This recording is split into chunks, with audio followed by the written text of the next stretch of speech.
Bonjour tout le monde, مرحبا بكم في Agadir. Merci d'être là. Je regrette l'absence d'Amira qui m'a demandé de parler de... Je ne sais pas si on m'entend.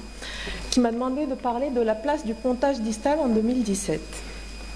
Parce que depuis tout à l'heure, on entend des choses magnifiques sur le traitement endovasculaire. Mais qui a besoin du pontage distal? Eh bien, beaucoup de monde. Une étude prédictive de la prévalence diabète montre qu'au Maroc, en 2025, on aura 10 à 14% de diabétiques. On sait que la consommation de tabac est en hausse chez les jeunes et chez les femmes. Au Maroc, d'ailleurs, la publicité n'est toujours pas complètement interdite pour le tabac. Il y a des sociétés qui sponsorisent encore des événements sportifs et ludiques. L'allongement de l'espérance de vie. Donc l'artériopathie touche 2,8% de la population mondiale, donc oui, beaucoup de monde. Même si à l'heure actuelle, on va dire que dans les grands centres, on arrive à un pourcentage de 70% d'endovasculaire versus 30% de chirurgie première. Elle est laissée actuellement pour les larges pertes de substance, pour les ulcérations supérieures à 2 cm, quand on a un patient avec une bonne espérance de vie, pour les lésions TASC D complexes et en cas d'échec de procédure endovasculaire. Le matériel de pontage à ce niveau-là, on n'a pas changé. C'est la grande saphène qui a montré sa supériorité. On peut utiliser aussi les veines autologues alternatives type petite saphène, fémorale superficielle et veine du membre supérieur. Il y a eu une grande avancée en matière de prothèses, principalement les prothèses PTFE induites d'héparine qui ont montré de très bons résultats. Il existe bien évidemment encore la possibilité de faire des prothèses avec des patchs veineux anastomotiques ou carrément avec des segments veineux.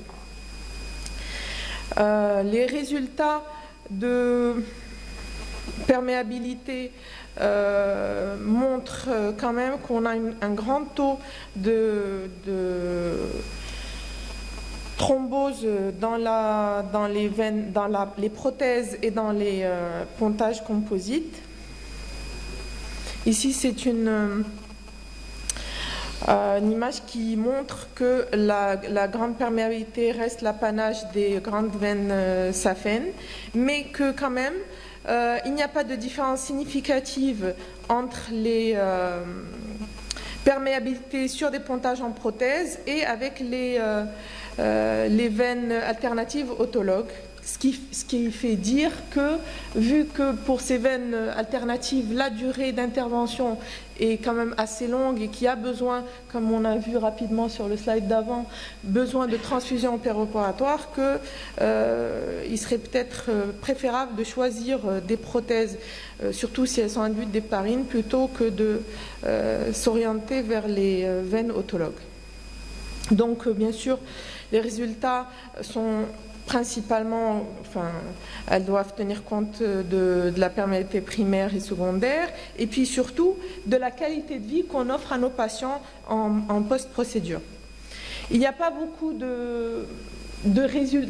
d'études qui ont pu mettre à jour une différence significative. Il n'y a pas beaucoup d'études randomisées. Celle que j'ai retrouvée, c'est l'étude de Basile, dont on a parlé tout à l'heure, qui n'a pas montré de différence significative en termes de perméabilité et de mortalité entre les prothèses, les pontages et les traitements endovasculaires. Il existe aussi une grande revue de littérature qui a été publié dans la librairie Cochrane, qui a reporté 11 études avec 1500 participants et qui n'a pas montré de différence significative. Il existe une étude en cours aux États-Unis, c'est la Best-Cli Trial, qui a comme but de faire la différence entre 2000 patients pour voir quel est le best traitement pour les deux, sachant que dans ce cas-là, dans cette étude-là, c'est l'opérateur qui choisit quelle est pour lui la meilleure solution, le patient étant éligible pour les deux, pour l'endovasculaire et la chirurgie. Alors, il n'y a pas les critères cliniques qu'on a, c'est les critères classiques de Le Richer-Fontaine et Rutherford. La société de chirurgie, la CVS, à la société de chirurgie vasculaire, avec un panel d'experts, a fait une classification qui ressemblerait à la classification TNF pour les tumeurs, basée sur le wound. Cette société-là a beaucoup d'humour, ils ont appelé ça SVS Wi-Fi. W étant pour wound, pour la blessure, I pour l'ischémie et foot infection, pour pouvoir standardiser les résultats. Il est important de parler de le coût de ces différentes procédures. Au Maroc, on n'a pas le même souci qu'en Europe ou aux États-Unis, parce que chez nous, on va dire, l'administration hospitalière ne nous fait pas de reproche si le patient reste hospitalisé 10 ou 15 jours. Par contre, ils nous embêteront beaucoup, ou ils ne nous donneront pas du tout, ni de stent, ni de guide, donc pour nous, la chirurgie reste moins chère que l'endovasculaire. L'endovasculaire étant même très difficile d'accès. Donc, et puis nos patients à nous, ils sont peu ou pas assurés. Et l'assurance, comme j'ai été agréablement surprise de voir que même les États-Unis, ils ont le même problème que nous, comme quoi que l'assurance ne va pas forcément rembourser tous les devices qu'on va utiliser chez le patient.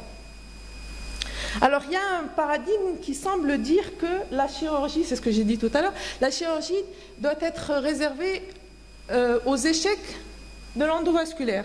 Mais j'ai retrouvé une étude qui montre que ce n'est pas si évident que ça comme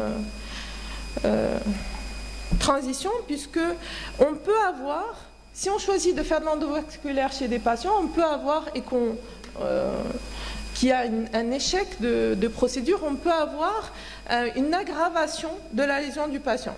On peut avoir un passage d'un TASC C à un TASC D, et on peut avoir un plus gros taux d'échec de chirurgie. Donc il faut vraiment bien sélectionner les patients.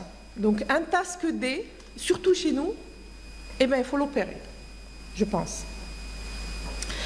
Je vais vous parler d'un patient que j'ai opéré, que j'ai fait en endovasculaire en première intention parce que c'était plus séduisant, et que pour moi c'est un patient de 53 ans qui était tabagique et chez qui je suspectais quand même un problème inflammatoire. Donc je n'ai pas voulu l'opérer, d'autant qu'il avait juste une artère tibiale postérieure suspendue. J'ai préféré faire une procédure endovasculaire primaire. C'est pas des super images, et ça n'a pas marché en fait. Non seulement j'ai pas réussi à canaliser les lésions, mais en plus j'ai eu une thrombose de l'artère poplitée. Là on voit sur une des images, on voit pas très bien, mais il y a un début de thrombose sur l'artère poplitée qui était saine avant. Et donc chez ce patient, j'ai été obligée de faire un pontage distal sur une artère tibiale postérieure suspendue, avec un bon résultat tardif. Il a continué quand même à avoir un peu mal, mais au bout de 3 mois, il y a eu cicatrisation complète de sa blessure et plus du tout mal. Alors, je n'ai pas d'image post-opérateur de mon pontage, mais j'ai trouvé cette image que j'ai trouvée très très jolie. C'est un pontage sur l'artère pédieuse, et pour dire que la chirurgie garde toute sa place dans nos traitements des ischémies critiques. Merci.